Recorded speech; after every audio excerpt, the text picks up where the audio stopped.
അസ്സലാമു അലൈക്കും വറഹ്മത്തുള്ളാഹി വബറകാതുഹു. പ്രിയപ്പെട്ട സീഡ് കുടുംബാംഗങ്ങളെ, വയോധികനായ ആ കച്ചവടക്കാരൻ വഴിയരികിൽ ഇരുന്ന് മുട്ട വിൽക്കുകയാണ്. കാറിൽ വന്നിറങ്ങിയ ഒരു യുവതി അയാളുടെ അടുത്തെത്തി മുട്ടയുടെ വില ചോദിച്ചു. ഒരു മുട്ടക്ക് 6 രൂപ എന്ന് അയാൾ വില പറഞ്ഞു. അദ്ദേഹത്തോട് സ്ത്രീ വിലപേശാൻ തുടങ്ങി. 10 മുട്ട 50 രൂപയ്ക്ക് തരാമെങ്കിൽ ഞാൻ എടുക്കാം എന്ന് അവർ അദ്ദേഹത്തോട് പറഞ്ഞു. അദ്ദേഹം സമ്മതിച്ചു.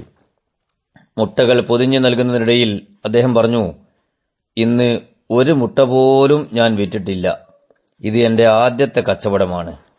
നഷ്ടമാണെങ്കിലും എനിക്കിന്ന് ഈ പണം കിട്ടിയേ പറ്റൂ. അതുകൊണ്ടാണ് ഞാൻ നിങ്ങൾക്ക് തരുന്നത് എന്ന്. അത് കേട്ട് താൻ വിജയിച്ചു എന്ന തോന്നലോടെ അവർ 50 രൂപയും നൽകി കാറിൽ കയറിപ്പോയി. വൈകുന്നേരം തന്റെ കുടുംബത്തോടൊപ്പം ആഡംബര ഹോട്ടലിലെത്തി അവർ ഭക്ഷണം കഴിച്ചു. മിച്ചം വന്ന ഭക്ഷണം അവർ ഉപേക്ഷിച്ചു. ലഭിച്ച ബില്ലിനോടൊപ്പം 200 രൂപ കൂടി അധികം ടിപ്പായി നൽകി അഭിമാനത്തോടെ അവർ പുറത്തിറങ്ങി. നിസ്സഹായരുടെ നിവൃത്തികേടിന് വിലയിടുന്നതാണ് ലോകത്തിലെ ഏറ്റവും മാരകമായ പാപം എന്ന് നമ്മൾ തിരിച്ചറിയണം. എല്ലാ ജീവിതങ്ങളും ഒരുപോലെയല്ല. ചിലർ സൗഭാഗ്യത്തിന്റെ കൊടുമുടിയിലായിരിക്കും, മറ്റു ചിലർ ദൗർഭാഗ്യത്തിന്റെ താഴ്വരയിലും. ഒന്നും ആരുടെയും അധിക യോഗ്യത കൊണ്ടോ അയോഗ്യത കൊണ്ടോ സംഭവിക്കുന്നതല്ല. ജനനം തെരഞ്ഞെടുക്കാനോ ജീവിക്കുന്ന പരിസരം മെച്ചപ്പെടുത്താനോ സാധ്യതയില്ലാത്തതുകൊണ്ട്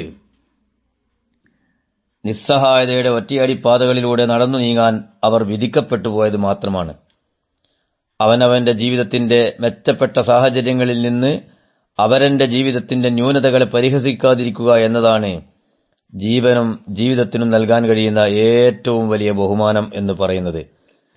തങ്ങളുടെ പരാധീനതകളെ മൂടിവെച്ചാണ് എല്ലാവരും പുറത്തിറങ്ങുന്നത്. ബലഹീനതകൾക്ക് മുകളിൽ അന്തസ്സ് ഉയർത്തിപ്പിടിക്കാനുള്ള ആഗ്രഹം എല്ലാവർക്കുമുണ്ട്. അത്തരം അടിസ്ഥാന വികാരങ്ങളോട് പ്രകടിപ്പിക്കുന്ന ആദരവാണ് ഒരാളെ യഥാർത്ഥ മനുഷ്യനാക്കി തീർക്കുന്നത് എന്ന് നമ്മൾ ഓരോരുത്തരും അറിയണം. അധ്വാനിക്കുന്ന എല്ലാവരെയും ബഹുമാനിക്കേണ്ടത് എങ്ങനെയെന്ന് നമ്മൾ പഠിക്കുകയും ബഹുമാനിക്കുകയും ചെയ്യണം. സ്ഥാനമോ സമ്പത്തോ സൗന്ദര്യമോ നോക്കി ഓരോരുത്തർക്കും അളന്നളന്ന് നൽകേണ്ടതല്ല ബഹുമാനം എന്ന് പറയുന്നത്.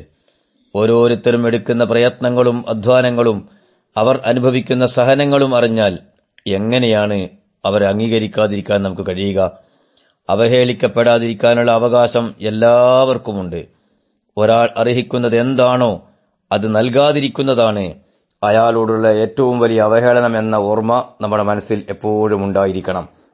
പ്രവാചകരായ മുഹമ്മദ് നബി സ്വല്ലല്ലാഹു അലൈഹി വസല്ലം തങ്ങൾ പറയുന്നുണ്ട്, ഉബ്ഗൂനി ഫിൽ ദുഅഫാഇ ഫഇന്നമാ തുൻസറൂന വതുർസഖൂന ബിദുഅഫായിക്കും. നിങ്ങൾ എന്നെ പാവങ്ങളോടൊപ്പം അന്വേഷിക്കണം.